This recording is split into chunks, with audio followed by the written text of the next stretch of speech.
Myth. Hello, my name is Paul Vaughan, and today I would like to promote the positivity of internal quality auditing and dispel the negative myths that have been associated with auditors and the audit process. Since transition to ISO 9001-2000 some 10 years ago, the audit focus has shifted from procedural compliance to process effectiveness, and I firmly believe that this change has allowed the internal quality auditors to be more proactive and helpful.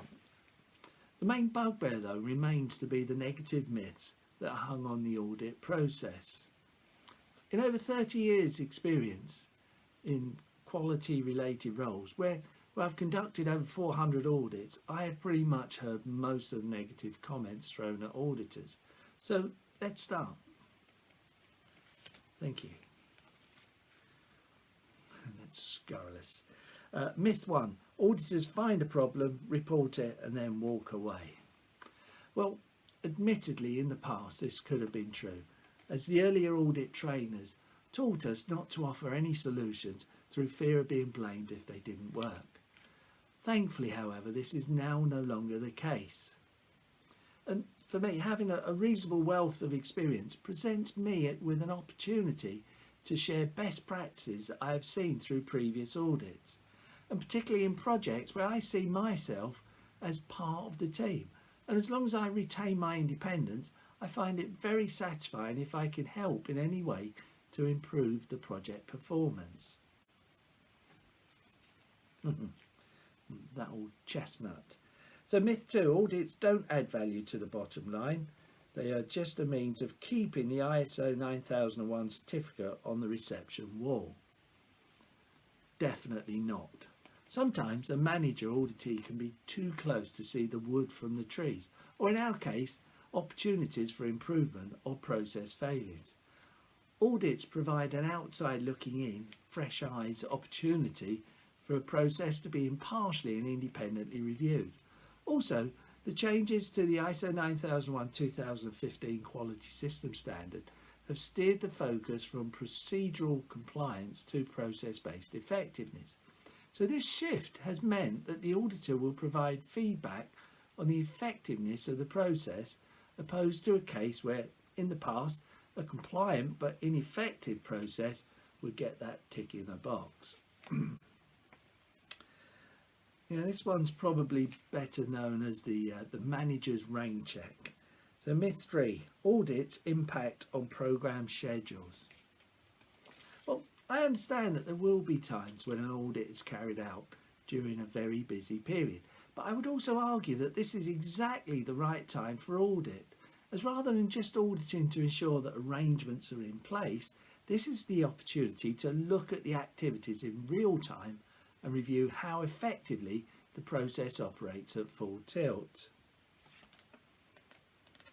I'm wondering if this one is actually personally aimed at me. So myth 4, the auditors love to stick their noses in sensitive and personal areas.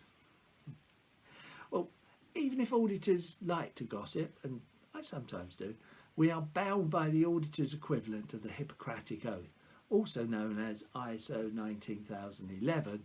That is, as auditors, we will handle any such information in a professional and sensitive manner. Realistically, there are a few areas of sensitivity, for example, training records, personnel objectives, where our audits will take us. And when we do end up going there, we will take great care as to how this is reported. Ouch. Auditors are held in the same light as teachers, that is, those that can do and those that can't audit. Well, after serving a fabricator welding apprenticeship with a number of years working on the shop floor, I prefer to see myself as someone who can walk the talk and use this getting hands dirty experience as a means to truly relate and empathise with what the auditors are going through. And let's not forget that auditing is a professional occupation, as is teaching. It's my way or the highway. Myth 6. Auditors have preconceived ideas on how a process should work and won't listen to any alternatives. Arguably, the preconceived idea ought to be the documented process, but our focus is on process effectiveness, and if the audited process is more effective than the documented process, then this is an ideal opportunity to get the latter processes changed through the audit. My ethos to most things in life is that I have 2 ears and 1 mouth, and on that rationale I try to listen twice as much as I speak.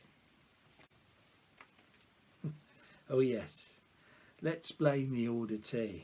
So myth 7, a bad audit outcome will mean that the auditee will get the hairdryer treatment from his or her boss. As auditors, we should always point out to the auditees and managers that we are auditing the process and not the individual. It is also worth noting that there is no such thing as a bad audit, as any issues picked up during an audit mean that they will be addressed through effective corrective action to prevent recurrence of the problem. And I would be very disappointed if there are cases of an individual being berated by the manager for a poor audit. And if anything, this is more a damning indictment of the berater's understanding of process and audits anyway.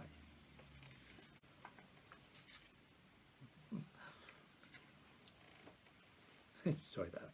Myth 8. Auditors are like traffic wardens. That is, they have to raise a number of non-conformances to maintain their targets.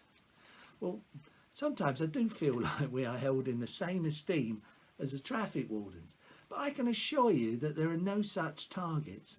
In fact, I can think of nothing better than auditing and feeding back on an effective and compliant process. And there's also the flip side of not having to spend additional time in writing up non-conformities. Money talks. Myth 9. Audits cost money at a time when we are trying to save money. Yes, there is a cost of the time of the auditor and the auditee, but this should have been factored into the tendered cost or pricing as a cost of control. The other cost associated with audits is the time to resolve any non-compliance found during the audit, including any delay in closing the corrective action. Name, occupation, serial number, sit up. Myth 10. The auditors revel in a false sense of power and love to intimidate their auditees.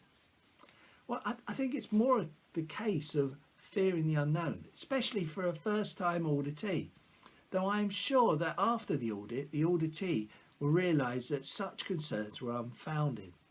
At the start of any audit, we will always begin by saying that we are auditing the process and not the individual, and we should flex our style wherever possible to put the auditees at ease. And that concludes the Audit Mythbuster module. Thank you.